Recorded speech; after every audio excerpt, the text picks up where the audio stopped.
poetry in between artists. Yes, Mahabodhi Prabhu. There are two songs for Radharani. One is Kripika, which she sings for Krishna, and then Nandanastam, which is sing for Radharani. That's supposed to be sung during this time. So I don't know if anyone sang it or not.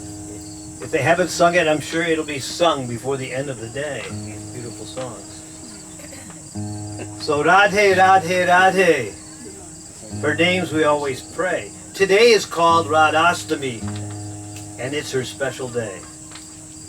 To every guest who came to home, Gaur Mohan would pray, let Abai become a pure devotee of Srimati Radharani one day. Aboard the Jaladuta, Prabhupada penned a poem. Success depends on Radha's grace in order to go back home. Singing Jai Radha Madhava before Bhagavatam speaking, Prabhupada's trances of love gave glimpse to what we're seeking. Radha is personified devotional service. Looking for her elsewhere, all will get is nervous. Engage in active service like a Mahatma or great soul under the Daivi Prakriti and chant Gaur Hari Bol. If we mumble through our japa, inattentive to her name, our hearts won't melt at all, but will just remain the same. Thank you, Srila Prabhupada. You taught us everything. Jai Radha Vrindavan Chandra. We all now gladly sing. Shri Radhastami Festival Ki! Without any further ado, we're going to hear now from Kripamaya. And after Kripamaya sings, there'll be a wonderful talk by His Holiness Varsana Swami Maharaj in glorification of his deities here. If you haven't had darshan with the deities here, Radha Gopinath, and if you see across the street from the palace, a beautiful temple is being constructed for their enjoyment. Srila Prabhupada ki. Thank you, Nityadita Prabhu ki. For that heart-melting poem. So as you all know, today is a beautiful day. It's a great day to pray. It's a great day to play and chant Jai Radhe! Jai Radhe! So by your mercy, I will attempt to sing the song. I'm a humble servant of Devananda Pandit and Mangalananda Prabhu, who are the real troubadours in Vrindavan. So I'm just trying to follow in their footsteps. But this is a song about the 25 qualities of Srimati Radharani. I don't know if you can see the board from here, but these can come in on the chorus, which goes like this. Jaya Radhe, Jaya Radhe, Jaya Radhe, Jaya Radhe. Want to try that together? Jaya Radhe, Jaya Radhe, Jaya Radhe, Jaya Radhe, Jai Jai Vrindavaneshwari, all glories to Radharani. Jaya Radhe, Jaya Radhe, Jaya Radhe, Jaya Radhe, Jai Jai Vrindavaneshwari, all glories to Radharani. You're fantastic. Okay, I'm going to give you applause. So we'll sing the song. We take only 13. I can only find 13 of the qualities that rhymed. So forgive me for not doing all 25.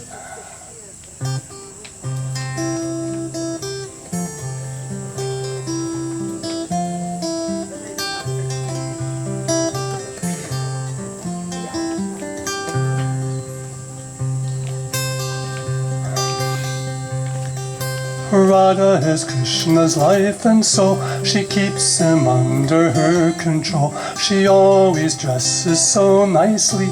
All glories to Radharani. All glories to Radharani. All glories to Radharani. Jai Jai Vrindavaneshwari. All glories to Radharani.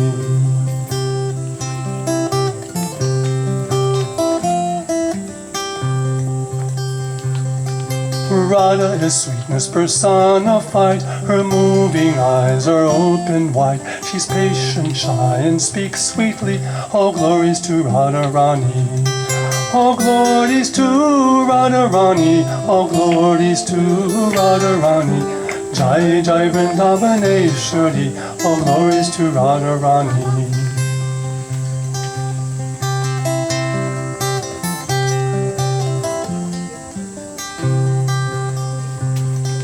Radha is enjoyed by Krishna, she's loved by all in Gokula.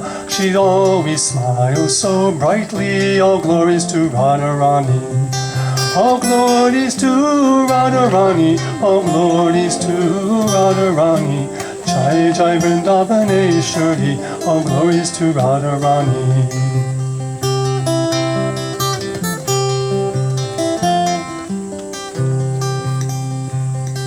Radha is always respectful, gentle, modest, and merciful.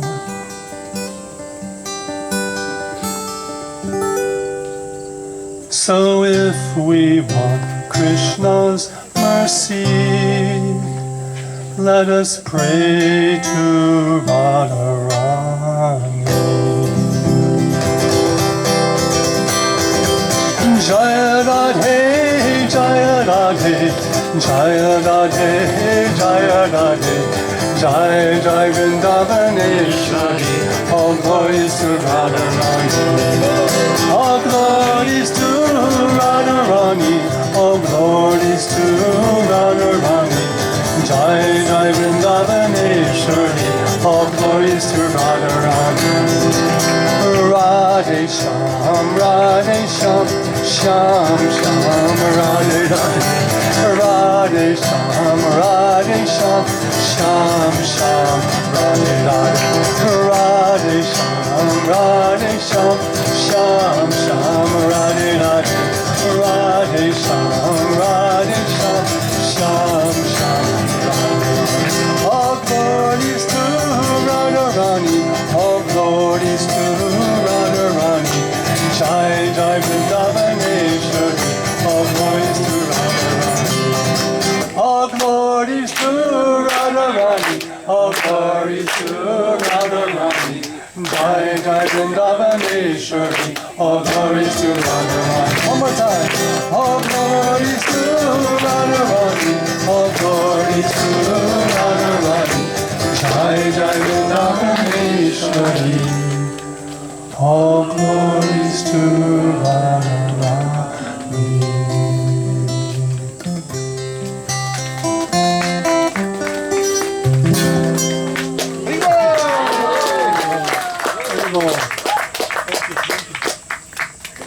Well, thank you so much. And now, it is now 11:15, so we shall now turn the microphone over to His Holiness Varsana Maharaj. No, I'm sorry. We shall now turn the microphone over to Nitya Prabhu. Sorry.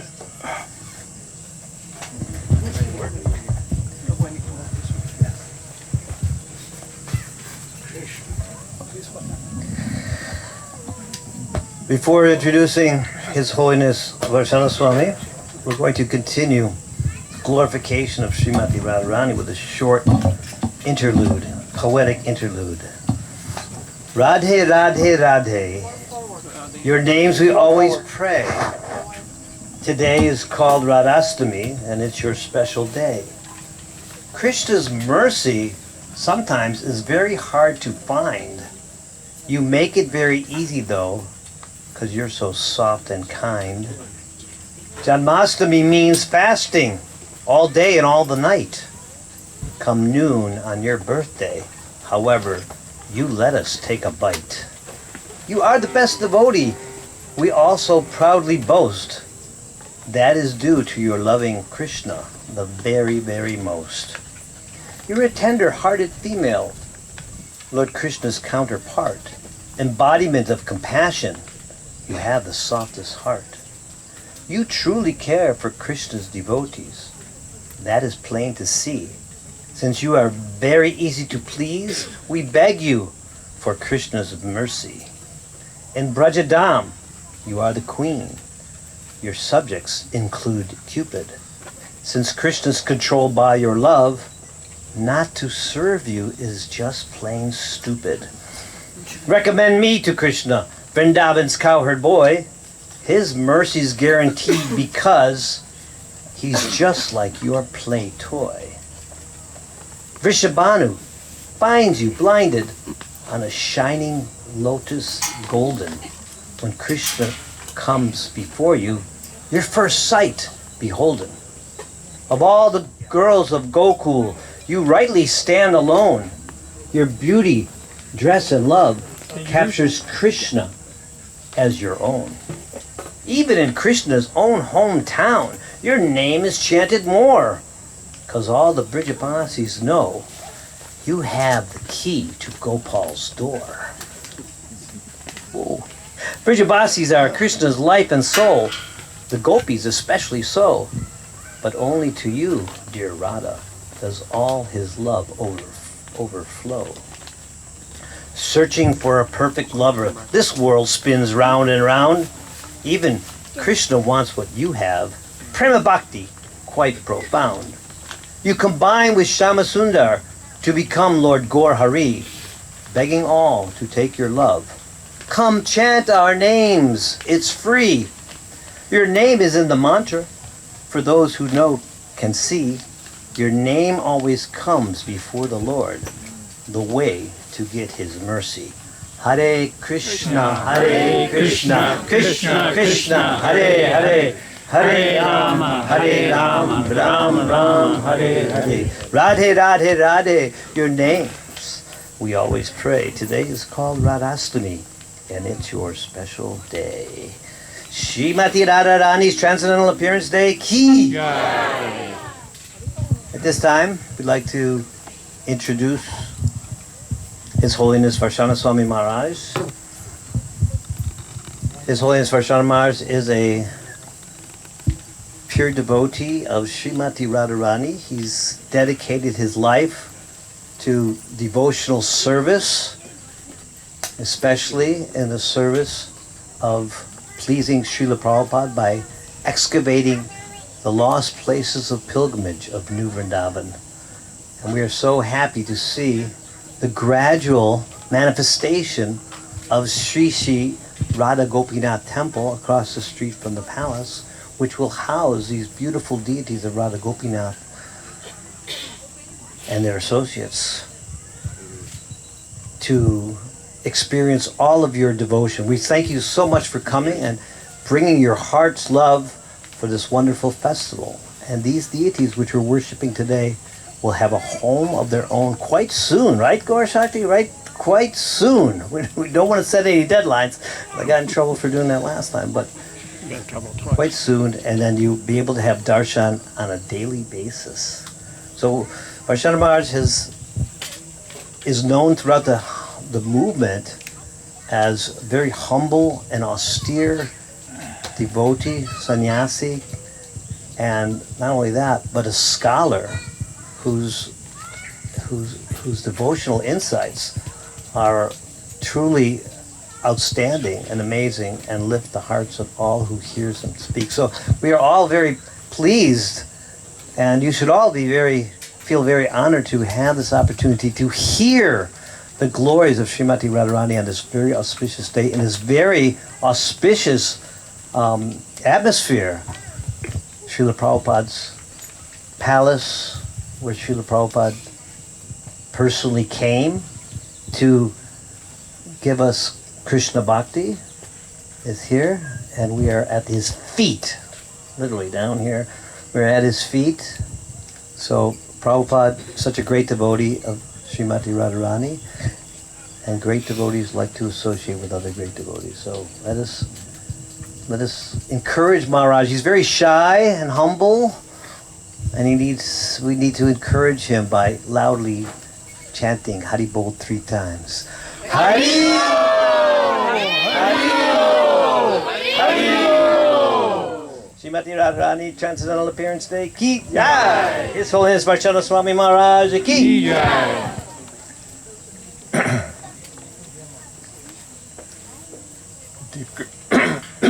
deep gratitude to all those who have participated in making this delightful arrangement.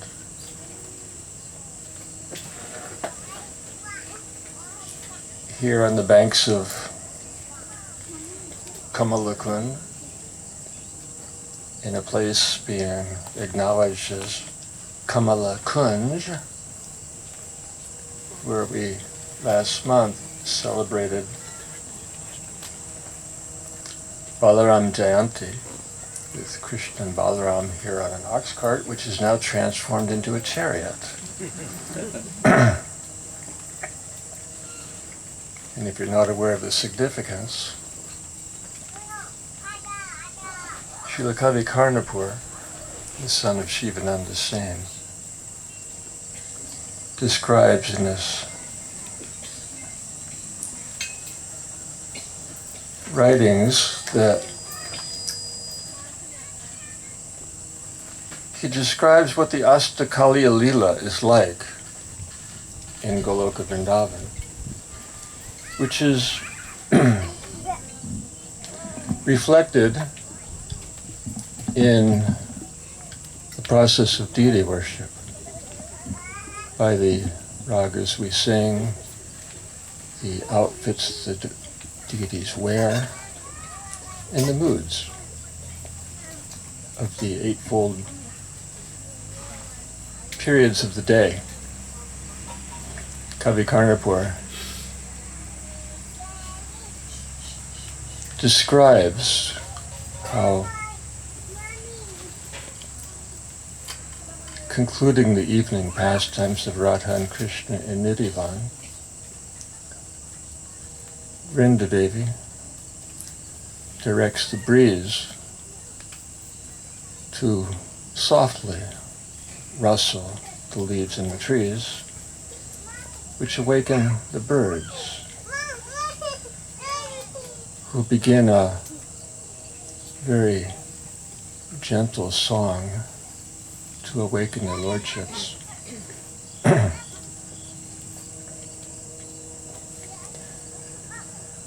And he describes how in the assembly of gopis, manjaris, mandevis, everyone participates in this sacrament of Radhadasyam. He explains how when her maidservants bathe her, dress her, braid her hairs, decorate her with various ornaments, are they making her more beautiful? No, that's not possible. What they're doing is making themselves more beautiful, as well as all the clothing, decorations, jewelry, garlands, flowers. They're all becoming beautified by proximity with Srimati Radharani. Her associates are so intoxicated with this experience that they tell her,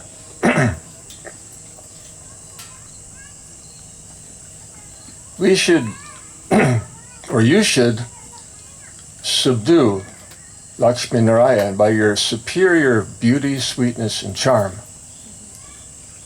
And she said, well, how can we do that? Because they live in Vaikuntha. And the gopis tell her that we will fashion a chariot out of the affection of our hearts.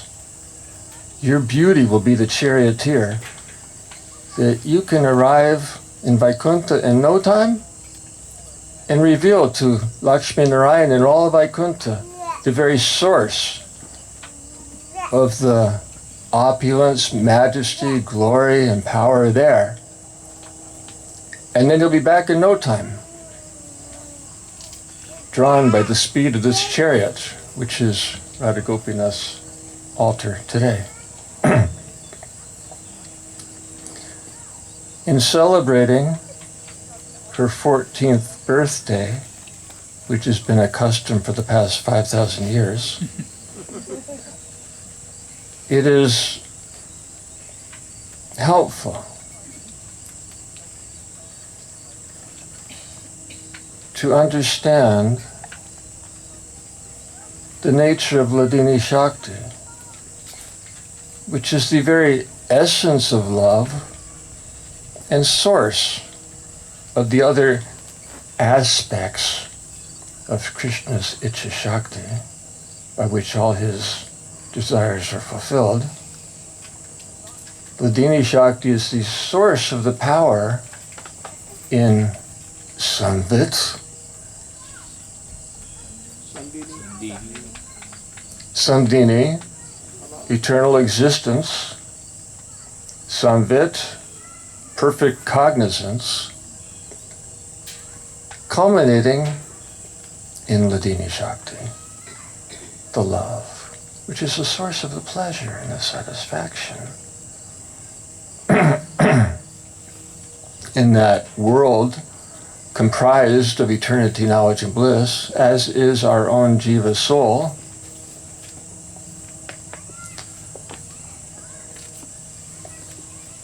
Srila Prabhupada repeatedly told, and he greatly appreciated, a play the devotees performed in Bombay about Krishna's headache,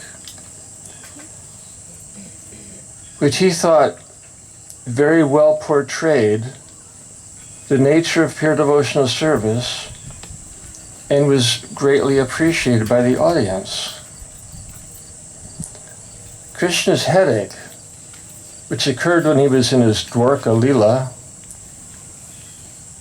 was a very urgent and critical crisis, which according to his own version could have become critical by evening time, if not cured by sunset. All the doctors of Dwarka assembled and were unable to cure Krishna's headache until he prescribed the divine panacea for all ailments, which he revealed to Narada Muni. The dust of the feet of my pure devotee is the only remedy for this ailment. So Narada Muni set out urgently, traveling throughout the universe, visiting all the sages and saints, telling them of the predicament, begging for the dust of their feet to cure Krishna's headache. And of course, everyone refused. Narada went to the consorts of Vaikuntha. They refused. The queens of Dwarka, they refused. Narada came back to Krishna, desperate. And the Lord asked him, "Did you ask the gopis?" He never even considered that. He went to Goloka Vrindavan, approached the assembly of gopis surrounding Srimati Radharani, and when he revealed his predicament, they immediately gathered the dust of their feet to give to Narada. And he asked, "Do you know the consequences of this activity?" He said, "Of course we do. It means what they would call in the West eternal damnation. Go to hell forever for such an outrageous act, apparent sacrilege of placing the dust of your feet on the deity's head." But they didn't consider that. If their eternal sacrifice would grant a moment's relief for Krishna, so be it.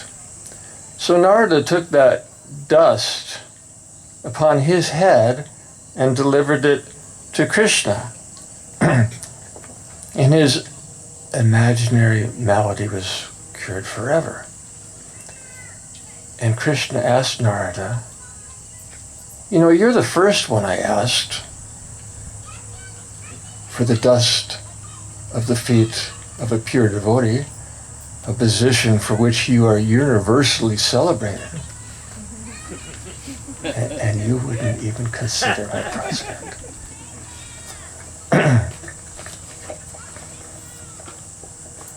So what does this demonstrate? The nature of love. Unconditional surrender and sacrifice. The willingness, the eagerness to do anything and everything for the pleasure of the beloved. The question often arises why we don't find Srimati Radharani's name in the Srimad Bhagavatam. It's there. Anaya Radhita Nunam Bhagavan Hari Ishwaraha. Certainly that gopi must be most exalted. It's disguised. Because Shukadeva Goswami was reciting Srimad Bhagavatam to Maharaj Parikshit in an assembly of sages who were not necessarily all pure devotees. So he considered this particular topic inappropriate for their hearing, so he presented her glories disguised. And for those who understand the verses that begin with Shri Shuka Uvacha, Shri is Radha, Shuka is her parrot, who came back to this world to reveal the glories of his queen in the Srimad Bhagavatam. And for anyone who misses how Srila Prabhupada really gave us the ultimate essence, you'll find out there in the Bhagavad Gita. Close of the 19th chapter, the 9th chapter, where Krishna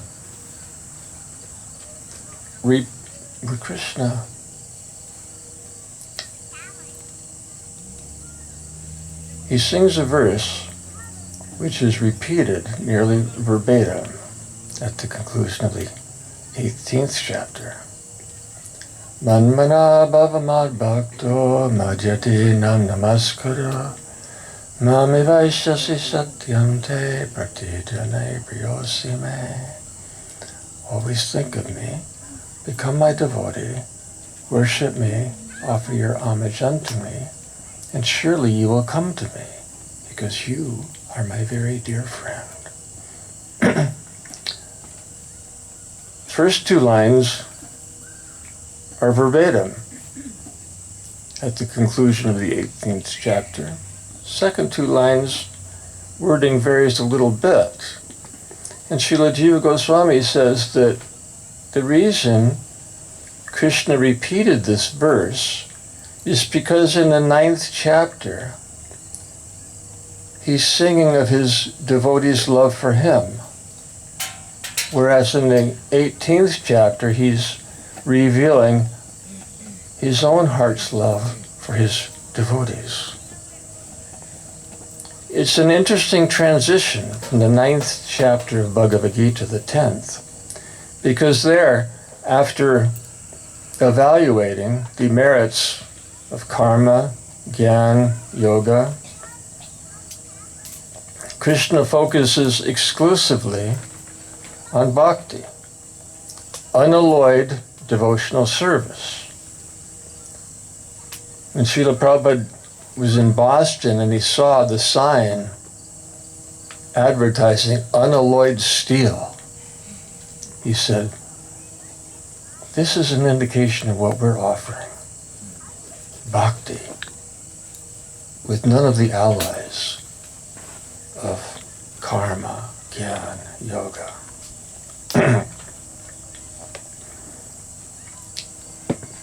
Always think of me.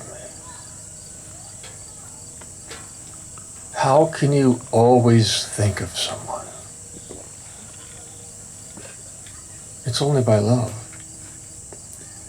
And after all is said and done, this verse is as simple and sublime as it makes itself out to be.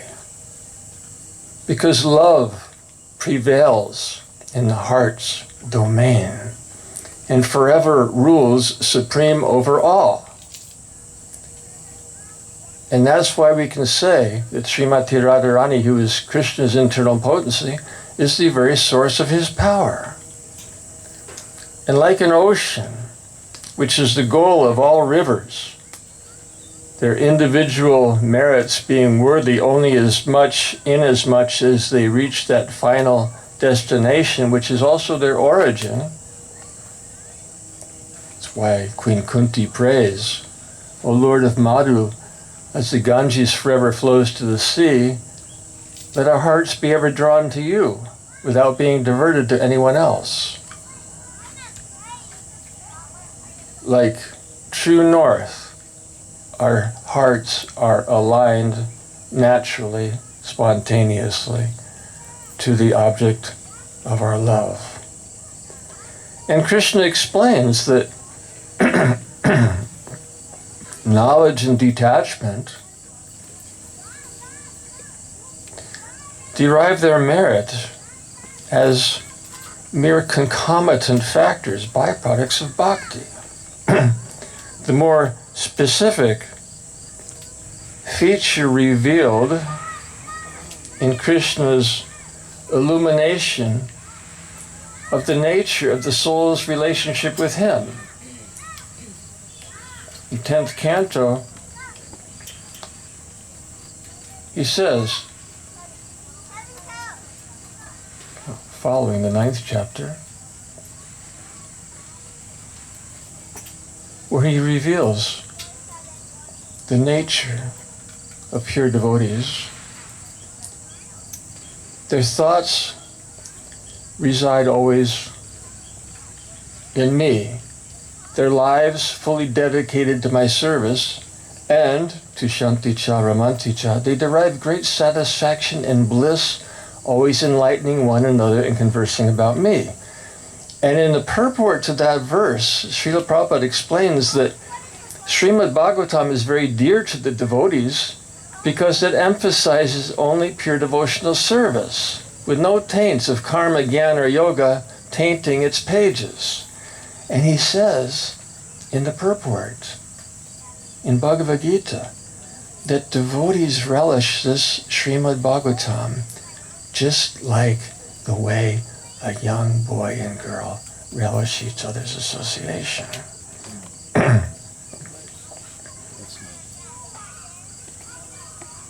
And then he follows up.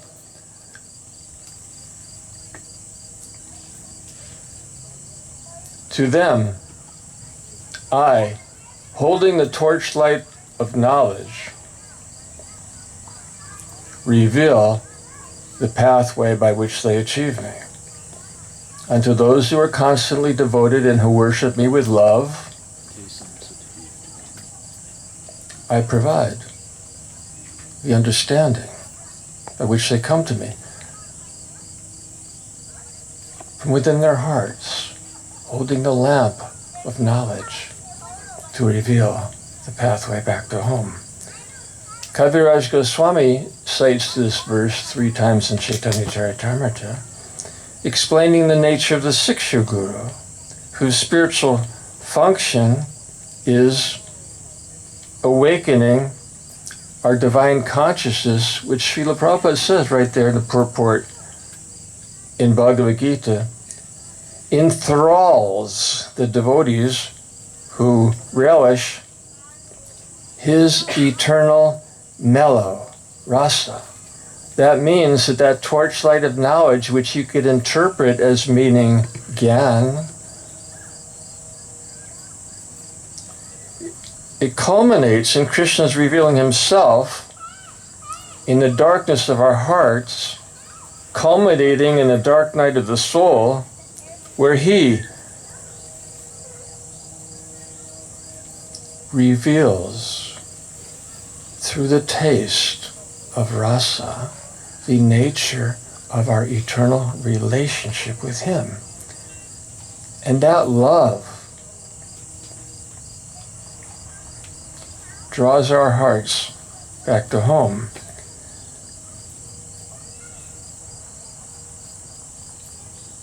And that function integrates and concludes and perfects all that we've ever heard from Guru, Sadhu, and Shastra. Krishna understands the trials and tribulations we undergo on this difficult path. And he reciprocates, as we see, he did to Gopakumar in Brihad Bhagavatamrita, running to embrace his servant on his return back to home.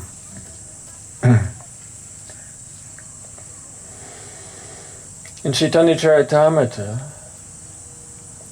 Kaviraj Goswami says, the dust which is raised by the hooves of the cows and the calves returning from the pasture in the evening covers Krishna like a cloud. And the darkness of evening covers the true nature of Krishna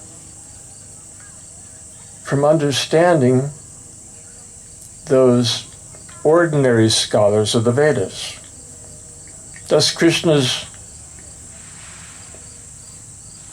covered by a kind of transcendental darkness which ordinary scholars of the Vedas cannot perceive his form within that darkness.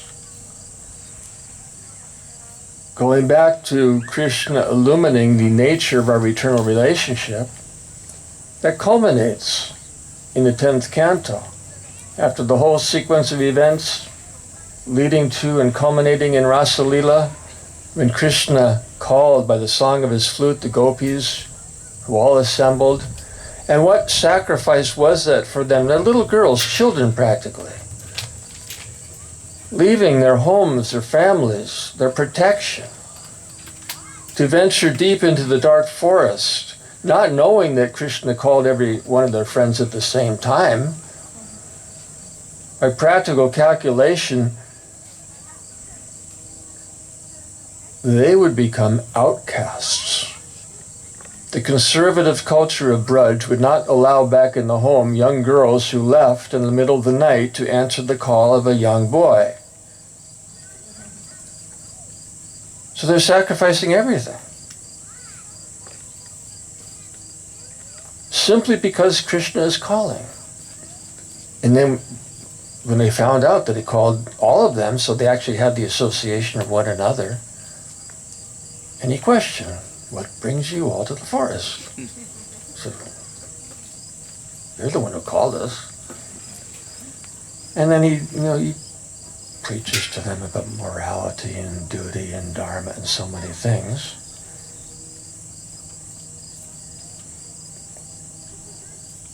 And then ultimately, he leaves them. He disappears.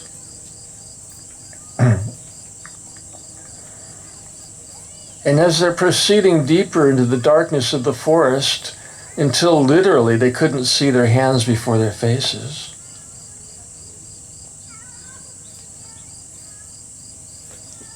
they sat on the shore of Jamuna and began singing,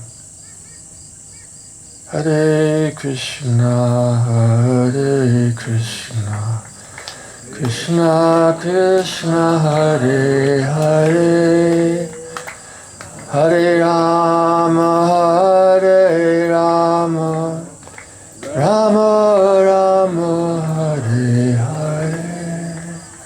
Krishna arranged a sequence of events so that,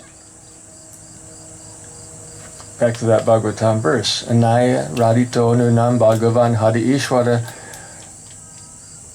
How exceptional must that gopi have been that Krishna left all of us to run off with her? And it was only when they found her alone after Krishna had abandoned her as well that the central ingredient for Rasa Lila was fulfilled. They were all united in a common mood. because whatever she feels, they feel it more. Seeing her grief in separation from Krishna, all her friends could think of nothing but Radha Dasyam, how to please her. And in that kirtan, because they were all united in a common mood, it drew Krishna irresistibly back into their presence, and then Rasa Lila transpired.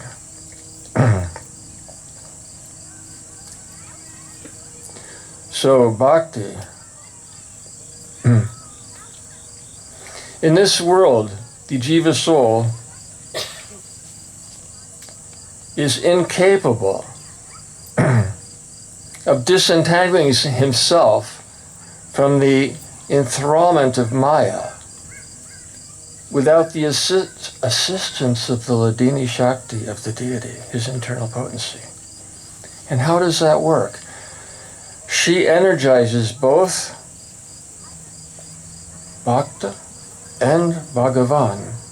Like that lamp that Krishna is referring to in Bhagavad Gita, whose luster illuminates both itself as well as other objects, like the gravitational force drawing not only the Bhakta to Bhagavan, but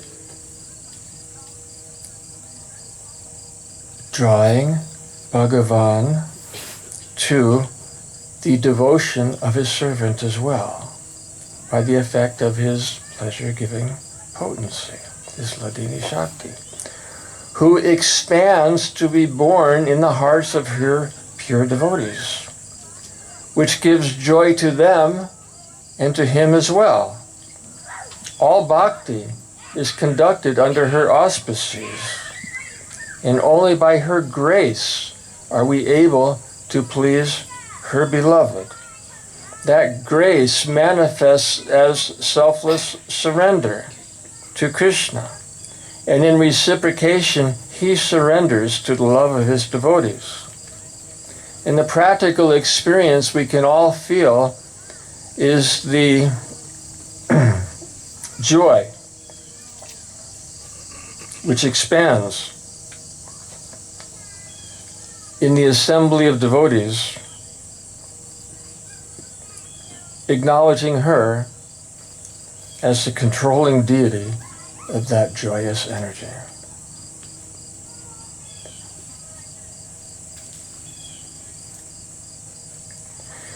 Which steals the heart of Krishna. That's why we address her as Hare. That means thief. She steals the heart of Krishna and shares it with her associates. Inasmuch as we demonstrate gratitude for the blessing of surrender to the lotus feet of Sri Guru, who is her divine agent. And how can you verify that Srimati Radharani is the very source of Guru Tattva? We usually think of that as being Baladev, which he is, in the outer circle, governing the realms of Dasya, Sakya, Vatsalya. The inner circle of Madhurya, Sri Radha, is Guru Tattva, as confirmed by Vrinda Devi herself. In Caitanya Charitamrita, Kaviraj Goswami quotes, when Srimati Radharani sees Vrinda emerging from the forest, and she asked, "My dear friend, from where are you coming?" And she says, "From the lotus feet of Krishna." Radha asks, "Where is he?" Vrinda says, "Radha Kund." She asks, "What's he doing there?" And Vrinda Devi explains, and listen carefully, "He's learning how to dance." Radha asks, "Who is his guru in the art of dance?" And Vrinda explains to Radha, "Your image, reflecting itself in every tree, in every creeper, every bird, every animal, every creature, every nook and corner, every pattern dancing around Radha Kund is your image teaching him how to dance along. She is the emblem of bhakti, the embodiment of love, personification of grace, soul of the Rasa Lila, queen of Krishna's heart, fountainhead of compassion, universal mother,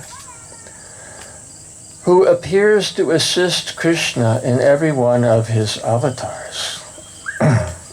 Why? To reveal the nature of loving exchange, which finds its perfection in Vrindavan, and thereby enticing souls of this world to return back home, back to Godhead. In her eternal desire to be ever close to Krishna, she appeared in her ancestral home in Raval at the time when Krishna was living in Gokul, because King Vrishabhanu and Nanda Maharaj were such close, intimate friends. They could not live far apart. And when Nanda Maharaj moved on to Chatikar and later to Nandagram, Vrishabhanu Maharaj proceeded to Vasati and ultimately to Varsana. There, as Srila Prabhupada told the story, King Vrishabhanu, like Janak Maharaj, cutting the furrow with the golden plow, which is a procedure prescribed by the Vedas for kings without children, which Janak Maharaj was at the time. And Sita appeared in the furrow, that's what her name means, furrow. Srila Prabhupada told the appearance of Srimati Radharani word for word, only the names changed in with the appearance of Sita. And we were wondering, because, the standard version accepted by Brijavasis is that she appeared on the lotus in Jamuna. But later we found in one Shastra, in a certain kalpa, she does appear in the furrow as King Vrishabhanu is plowing the field. We don't know if it was a sacrificial performance or an agricultural activity. In the plow department, we don't discriminate between those two possibilities. And her appearance, just like with Krishna's birth, the rivers were flowing full and clear, gentle, fragrant breezes blowing, flowers showering down from the sky. And King Vrishabhanu was seized with such ecstatic emotion, so consumed in parental bliss, he was left speechless. And the girl, too, kept her eyes tightly closed. Even after he brought her back to the queen and said, "Look, now we have a daughter." But they were wondering for some time, why does she not open her eyes? Is she blind? Or is she some celestial who's unwilling to see this material world? Both Purnamasi and Narada Muni assured King Vrishabhanu that there's nothing to be concerned. She will open her eyes at the appropriate time. So Narada just advised King Vrishabhanu, just hold a festival. That's how Brijavasis deal with all their concerns, have a festival. Which implied, naturally, he would invite Nanda Maharaj, who would bring Kirtida along with her daughter. So while the kings and the queens were lovingly interacting, little oblivious to what else was going on. Little Radha climbed down from little Krishna climbed down from Mother Jashoda's arms and crawled into the room where Srimati was resting in her cradle. And he picked himself up on the side and gazed into her eyes, and she could feel the presence and sense the fragrance for which she came to this mortal world. And her lotus eyes fluttered open, and everyone was so pleased to see how her baby-like movements were so exceptionally demure, cultured, refined, and ladylike. She's just a baby. They all concluded that she and Krishna must be eternally paired, because they clearly knew only one another. And being a very conservative culture, they should be officially, legally, properly married. Now they're just babies. But from that time onward, Mother Jashoda was fixated on this idea, which became fulfilled in so many wonderful ways.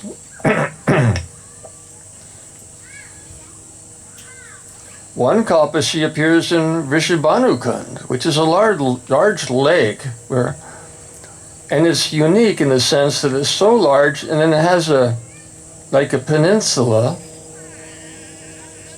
with dense trees growing, forming a kind of a screen that the men can bathe on one side and the women on the other side of the same kund, which would not be allowed if there was any visible sight. So of course the cowherd boys and the cowherd girls could also bathe in the same lake on opposite sides because of the screen. They could all bathe in privacy. And the lake hosted clusters, some blue and some yellow lotuses, which was perfect for Krishna's game of hide and seek. Because if he was on the verge of getting caught, he would just merge his lotus face with the blue lotuses, and everyone wouldn't see. Apparently the rumor that he was with Radha must be false, because she's here alone in a cluster of blue lotuses. Or sometimes, in reciprocation, the rumor would get out.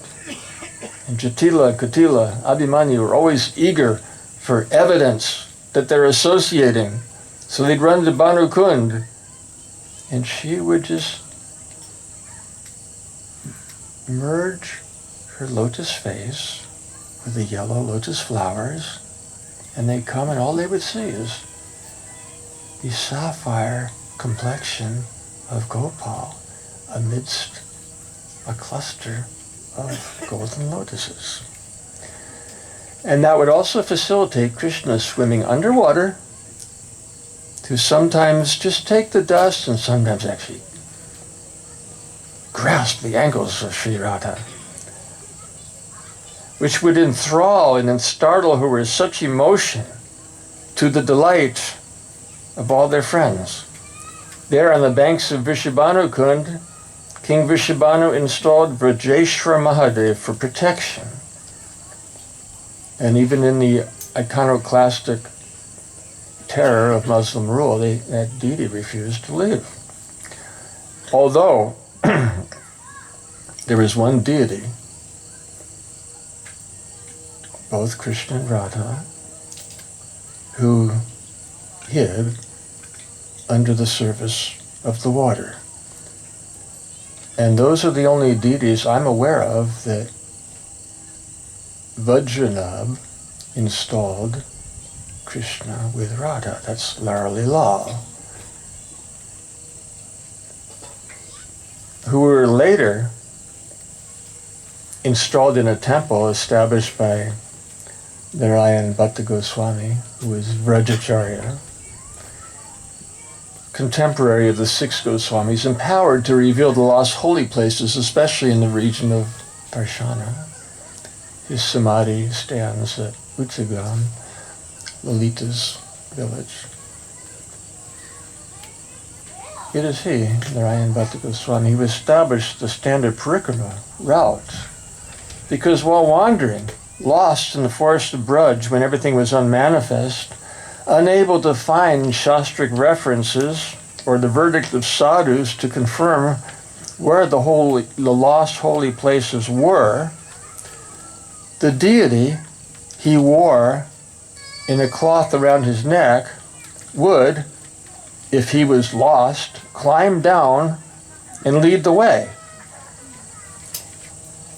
At other times, whenever he would approach a rasastali, this beautiful little girl with golden complexion and blue cloth would appear with a stick in her hands and very playfully draw circles marking the various sites where Rasa Lila had been performed.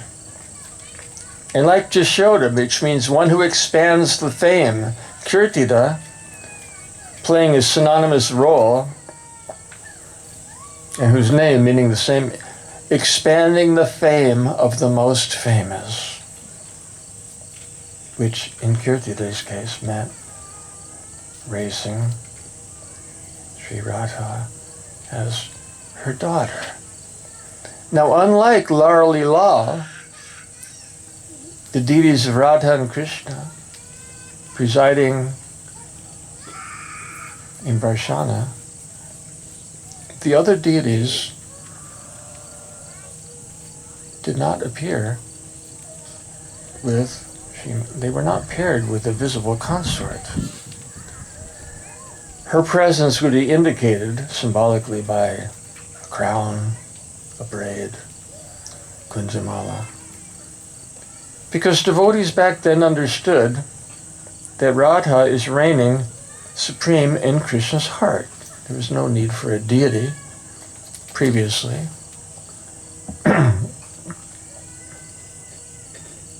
Gradually, those deities of Srimati Radharani began appearing, largely due to the devotion of Purushottamajana, the son of King Prataparudra, who was so eager that Madan Mohan and Govindadev in Vrindavan have a deity consort, that he sent two deities of Srimati Radharani to Vrindavan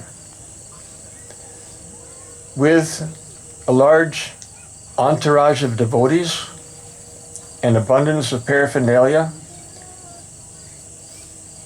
with advance notice so kirtan parties would assemble all along the way, preparing for the grand celebration at Madana Mohan Mandir, where the two deities of Radha arrived, with the intention that the one would go to Govindadev the next day. During the night, the Pujari had a dream where Srimati Radharani revealed to him that the sender does not know, these are not two deities of Radha, one is Lalita. So Madana Mohan told him, leave both of them here on either side of me, which he did. Word got back to Puri, where Purushottamajana was elated to hear how his deities were received by Madana Mohan, and he proceeded to seek one for Govinda.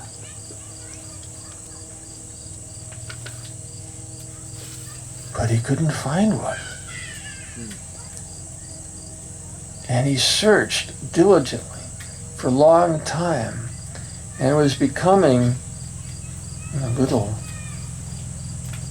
concerned.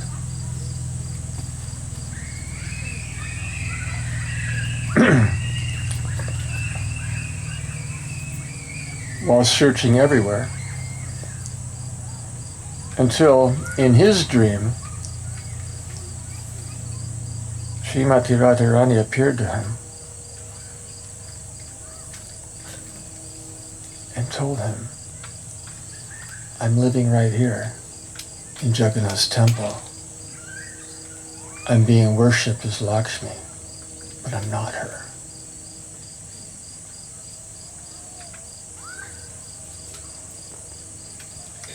She said, it's time for me to go home. Purushotamajan ran to Jagannath's temple, and when he went for darshan of Jagannath's consort, Lakshmi, he saw that she is clearly what he never perceived before, the form of Srimati Radharani. In great ecstasy, he arranged for her journey to Vrindavan, where she arrived at Radha Govinda Mandir to be installed on the altar there. So the question is, what was Srimati Radharani doing in Jagannath Puri? Reciprocating as Lakshmi to the worship of the devotees who worshipped her in that mood, and she reciprocated accordingly. Narahari Ganeshyan tells her story in parallel to the journey of Sakshi Gopal from Vrindavan to Utkala, Orissa. He says that Srimati Radharani also traveled from Vrindavan to Orissa, and this is Govinda's consort, where she was adopted, you might say, by a very exalted pure devotee named Brihad Bhanu, who served her as his own daughter, although with unlimitedly greater affection than anyone could know in any earthly relationship. He was so attached, just like Hridaya Pandit was to little Nitai and Ekachakra, that Brihad Bhanu, if for a moment he could not see her, that expanded into a millennium of grief and separation. Concluding a life of pure devotion, when Brihad Bhanu left this world, returning to Golok, the deity became somewhat of an orphan, because in that whole town, nobody could answer the question, who could serve her like he had done? It became a great dilemma, reaching the ears of the king, who traveled there personally to evaluate the situation and resolve the dilemma, which he couldn't do until she revealed to him that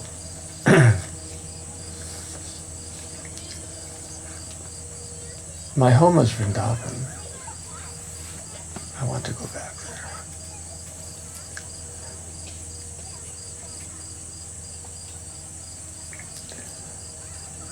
But for now, in the interim, take me to Jagannath's temple and serve me as his consort. After which, she revealed herself in the form and reciprocated in the mood of Lakshmi. But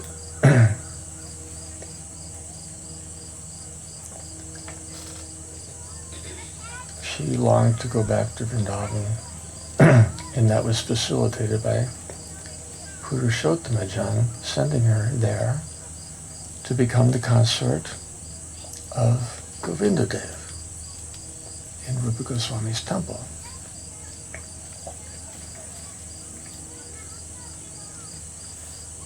That covers Sambandha, Abhideya, Madan Mohan, Govinda, what about Gopinathji?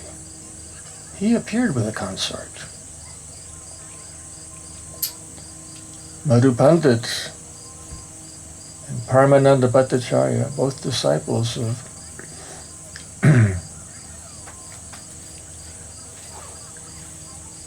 Gadadhar Pandit. Like the Goswamis, who were their associates, always wandering through the forests of Vrindavan, calling out, Hey Radhe Braja Devike Chalalite, Hey Nanda Sunakutaha. Always searching, where is Radha? Where is Krishna? And at Vamsivat, Madhu Pandit had that blessed darshan, Gopinath, playing on his flute. And he was so enraptured, he prayed, please, now that I found you, don't disappear. And Gopinath said, I'm here in the sand. The vision vanished. He dug through the sand and found not only Gopinath, but a little consort with him.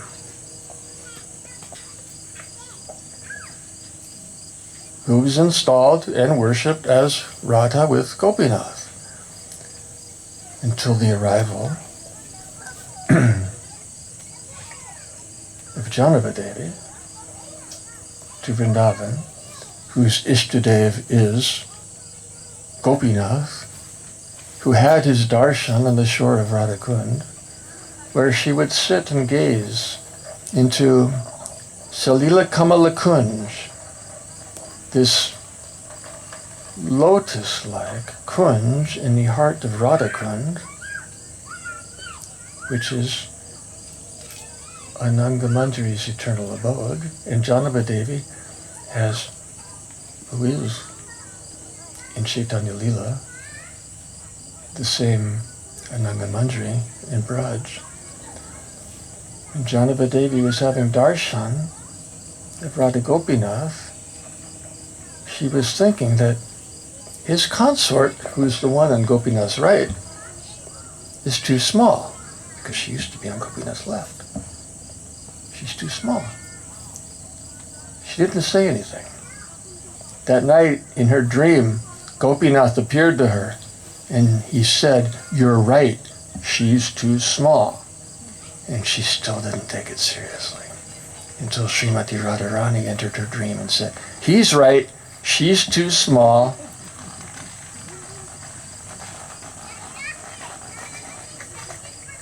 Install a Radha who is of appropriate proportions, which Jagannath did. Back in Bengal, the deity sent with great fanfare to Vrindavan, receive with great joy at Radha Gopinath Mandir, until in the middle of the night the Pujari had a dream when Gopinath told him,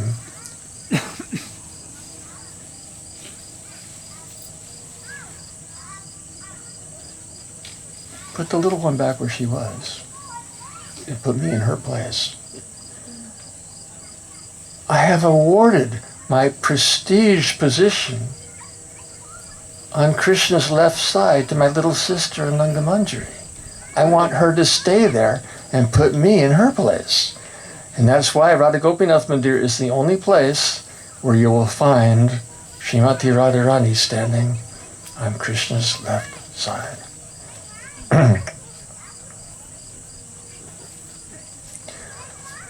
And then, concluding her pastimes of fulfilling and expanding the mission of Lord Nityananda long after he had left this world, because he continued to reveal himself to her and to speak to her and to guide her in uplifting just masses of fallen souls. And when her time reached its conclusion in this world, she naturally came before Sri Radha Gopinath, whose temple she established at Radha Kund. When the deities moved from Vrindavan out of fear of the tyrannical, vicious assaults of the iconoclastic Moguls. The 7 main deities of Vrindavan and their 7 temples relocated to the safety on the shore of Radha's lake. 7 replica temples of Vrindavan established at Radha Kund, Radha Gopinath Mandir by Jagannath Devi herself. So when it was time to conclude her function in this world, she came for darshan before Radha Gopinath, entered the deity room behind closed doors as kirtan continued outside, and when the doors to the altar opened, Jagannath Devi was nowhere to be found. Because behind closed doors, Gopinath extended his hand, placed her on the altar to merge into the deity of Ananga Manjari, for which that deity has become famous as Ananga Kanai Rai, the Ishtadev of devotees in the line of Jagannath Devi. So even though deity worship is recommended for neophytes, it's also an attachment that the most exalted pure devotees cherish. And Srila Prabhupada said they'll even come back life after life to continue serving their beloved deity. As we see, Prataparudra Maharaj, the father of Purushottama Jan, who made all these arrangements, he was originally, his service was a continuation over the ages of what began in the Satya Yuga, in his search for Nilamadhava, who at the time was the only deity here on earth. And why would Nilamadhava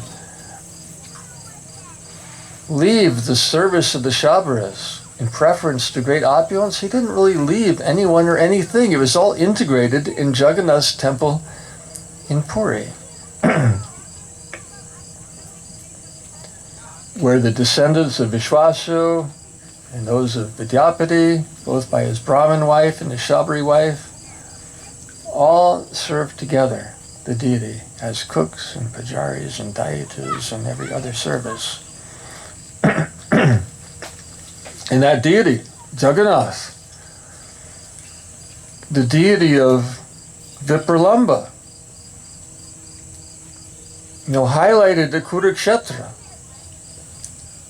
which Srila Bhaktisiddhanta said when he established that fabulous diorama exhibition there and invited so many celebrities to attend. And he commented that Vrindavan is a place for shallow thinkers and hypocrites. Kurukshetra is the real place of bhajan. And his disciples were wondering, what point is Gurudev trying to establish here? And he revealed, I'll paraphrase, when the need is greatest, our options are highest. And what is he talking about? The reunion at Kurukshetra. And it's reenacted in Ratha Yatra. Mahaprabhu's echoing the words of Srimati Radharani to Lord Jagannath, and he's responding just as Krishna did at Kurukshetra. Mahaprabhu is saying to Jagannath, the Brijabasis have come here in great expectation. What have they found? The person they came here to see is somebody completely different. Here you appear like a prince, surrounded by kings and warriors and war elephants and battle chariots, the sounds of armor and chariot wheels rolling. This is not at all conducive. And Lord Jagannath says, as Krishna did to the Brijabasis, but I sent Uddhava to teach you how to meditate on me. And Lord Caitanya says, we're trying to learn how to forget you. But even though our best of efforts, you always appear in our hearts. And, the conversation didn't seem to be really going anywhere. So the Brijabasis simply grabbed the reins of the horses, chariots, Jagannath, Baladev, Subhadra, the emotional journey back to Vrindavan. That's what we're entering into at Rath Yatra. But you know, since the time when, you know, Rukmini wanted to hear, why is it that all through the night, you know, Krishna is just calling out to tell us. He has all the opulence here in Dwarka. But his heart stays in Vrindavan, and there's nothing we can do to really evoke his presence here. So they asked Rohini, because she was the only one who was there to tell, and she said, well, if I'm going to narrate Krishna's Braj Lila, you have to have a guard at the door, because Krishna and Balaram will surely be drawn to hear it, and somebody's got to have the stature to prevent them from entering. So Subhadra can do that. And then you know how they transformed it into the form of Jagannath. Narada Muni saw it. All he could chant was, I have seen, I have seen. But there's more to it. You know, back there in Dwarka, when the messages kept coming and were increasingly disturbing, Lalita's letter to Krishna, explaining how, you know, first she's questioning him. Is your intention to kill us? Or are you going to make some spectacular last-minute appearance and save our lives from the fire of separation? If you are, is now the time, because my queen is lying before me on the ground unconscious. I can't tell if she's even breathing anymore. I'll place the cotton swab before her nostrils, and if she is still alive, and if she is, I will chastise her for her devotion to you. And of course, to Krishna, that meant, okay, we have to go back. But we can't go back if they're in a state of mourning. They have to be in a festive mentality. So who's going to tell them that Krishna's on his way? So they'll have a big festival. They turned to Uddhava. I can't do it. I promised decades ago I would bring him back in no time. I can't show my face before the Brijavasis. Balaram, you did. I did the same thing. They won't even believe me if I go. Who can do it? Subhadra volunteered. You know, men are crooked. Girls are simple. And if you don't believe it, look at Lalita's letter. After Krishna's night with Kubja. And Uddhava is wondering, how are the Brijavasis going to find out and respond to this? And then the letter arrived. Oh, Krishna, you have no problem entering the heart of a lady who is crooked, Kubja, hunchback, who's really boomy, who couldn't bear the burden on the earth from, you know what. You have no problem entering her heart, but my queen, who is straight, are you going to neglect her? So, okay, Subhadra, you go the way, you lead the way on the first chariot, tell them that Krishna's coming, and they'll believe you. They'll be ecstatic, and Krishna will arrive to a great festival.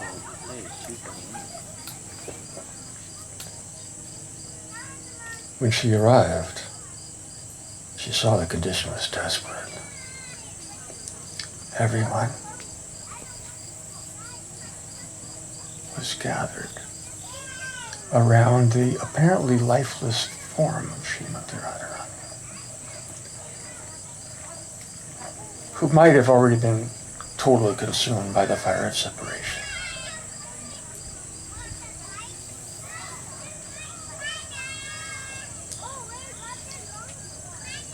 And at that precipice between life and death, or the Lila of such, what Subhadra beheld was very telling. As it appeared that Radha was on the verge of leaving this world,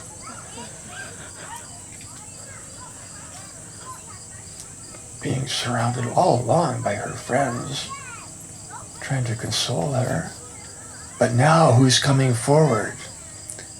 Jatila, Kutila, Abhimanya, Shaibya.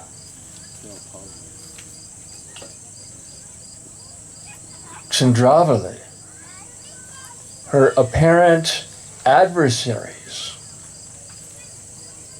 they're coming before her and all praying basically the same lines.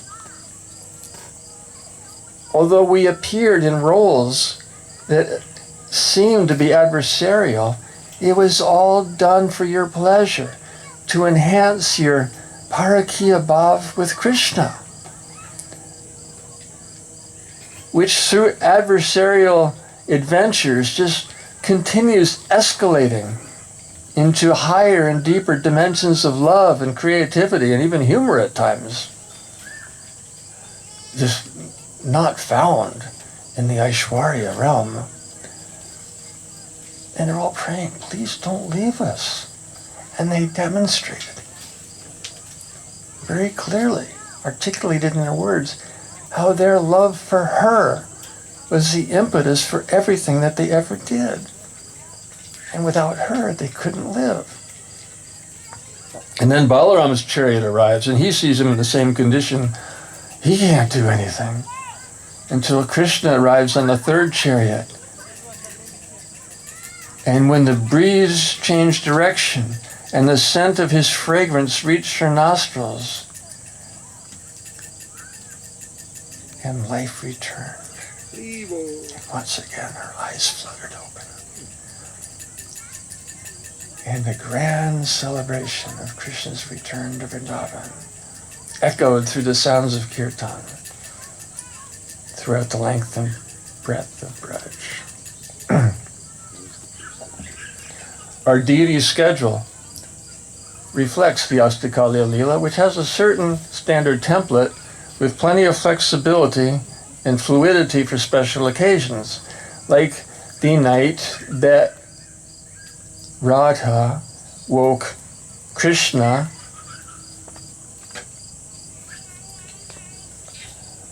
to discuss the dream that she just had, which he said, it both enchanted my heart, baffled my intellect, and confused my mind. Because in my dream, or was it a darshan, I beheld this beautiful golden personality singing with deep devotion amongst a multitude of his associates on the sandy bank of a blue river. And I was unable to identify the person, the time, the place, the circumstance, the music, the emotion, the culture. And how could I be irresistibly drawn to anyone but you?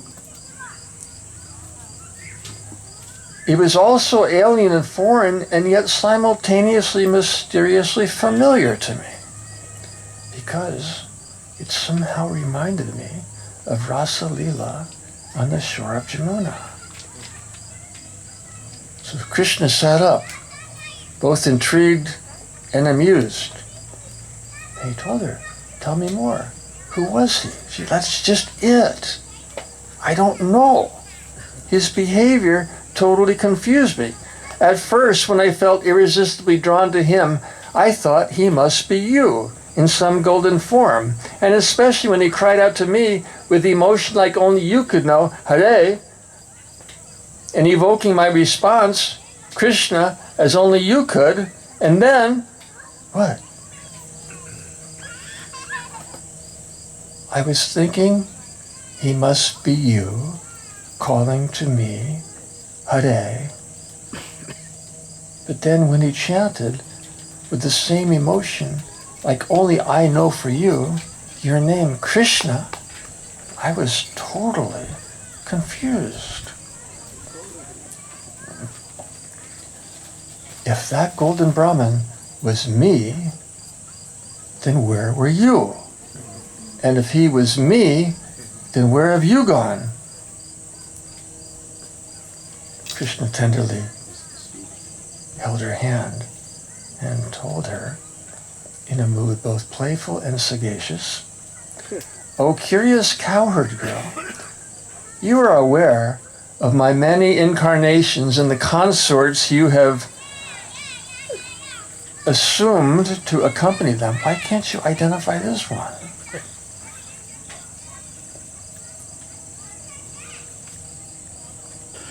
You leave me also pondering, who is that personality?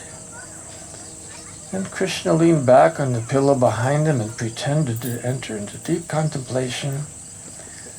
He touched the Kaustubha gem on his chest, and it began radiating visions and patterns and scenes all bathed in golden luster.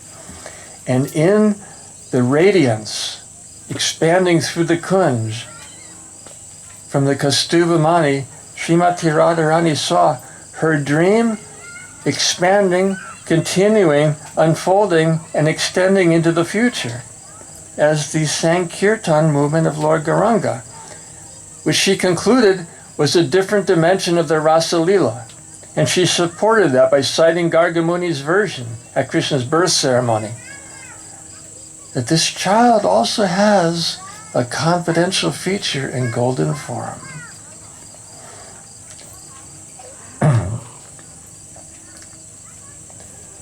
And then they spent the rest of the night conversing about upcoming events in the Kali Yuga, when they together would expand the blessings of Vrindavan upon all the earth.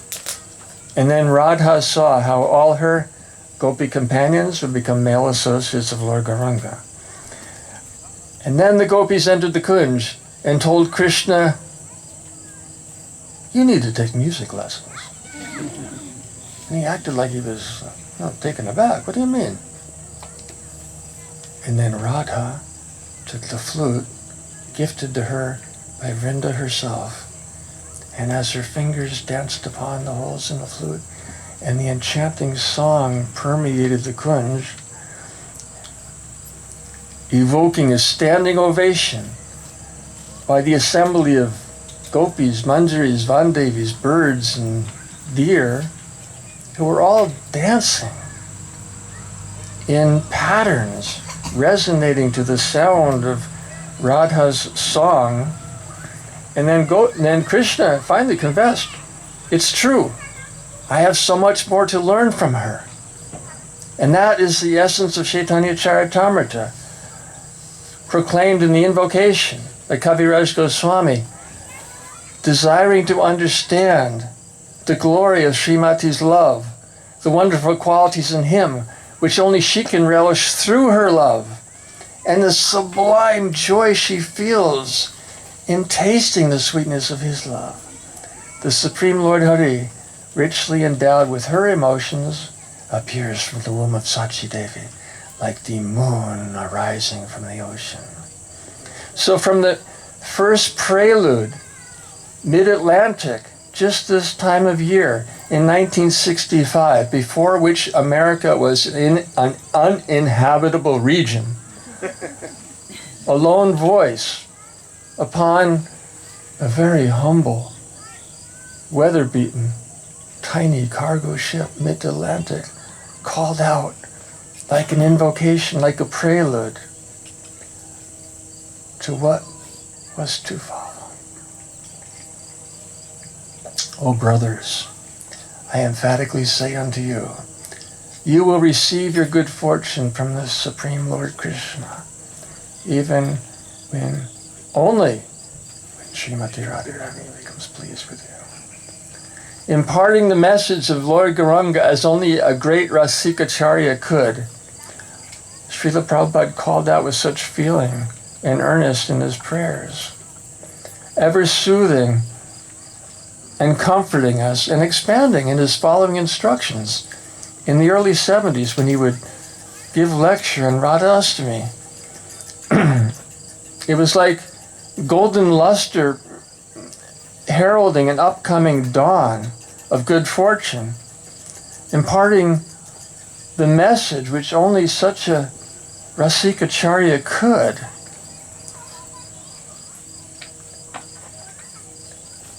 And he explained the mood and procedures and culture for celebrating Radhastami. He said in his Radhastami lecture, when we come before Srimati Radharani with the intention to please Krishna, she is pleased. And she recommends to Krishna, here is a devotee who is better than me. And Srila Prabhupada says, I may be a fallen rascal, but if she recommends to Krishna, and Srila Prabhupada quotes her as telling him, here is a devotee, he's better than me. Though I may be a fallen rascal, still, if I endeavor to reach Krishna through the grace of Srimati Radharani, then my life is successful.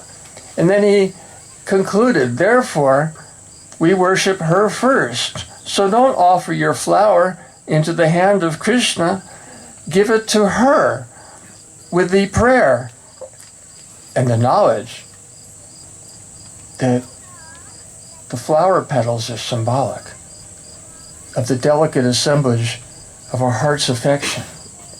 Offer these into the hands and onto the lotus feet of Srimati Radharani. And she will say, oh, you have brought a flower for Krishna? You know what he says?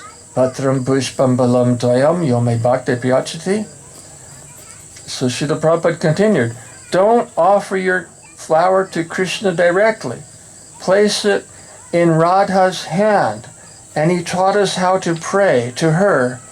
Kindly be merciful and tell about me to your Krishna. And he repeated, your Krishna. And again, Krishna is yours. He's not independent. He is Radha's property. So worship Srimati Radharani very nicely and be happy. This is her 14th birthday, a time so deeply infused with blessings and grace that our chanting may invoke her pleasure, that our surrender and service to Srila Prabhupada may reflect a dim glimmer of the Ladini Shakti, which takes birth in the hearts of her devotees and infuses them with the feeling to call upon the holy name of her beloved with what Srila Prabhupada emphasized, love and devotion. Jai Jai Shri Radhe Shyam. Thank you very much. Thank you. Swami Maharaj. Jai! Srila Prabhupada. Jai! Prabhupada ki. Jai! But this time we'll be offering a artik for the deities here, and during the artik time we're inviting all the devotees to offer flower petals to the lotus feet of Shri Radha Gopinath and their associates. We have the flower petals here, I hope. Okay. And after the arti, then we'll be serving prasad, and those devotees who would like to be in the mood of Srimati Radharani and serve other devotees are invited to help serve the prasadam, which will be served out at those tables back there somewhere. So thank you very much. Would Gaur Shakti Prabhu, would you like to offer the arti? Or, I mean, the artik? Gopish Prabhu. Oh, Gopish, okay, sorry, I didn't realize that it was scheduled, okay. Please, Gopish, come forward. And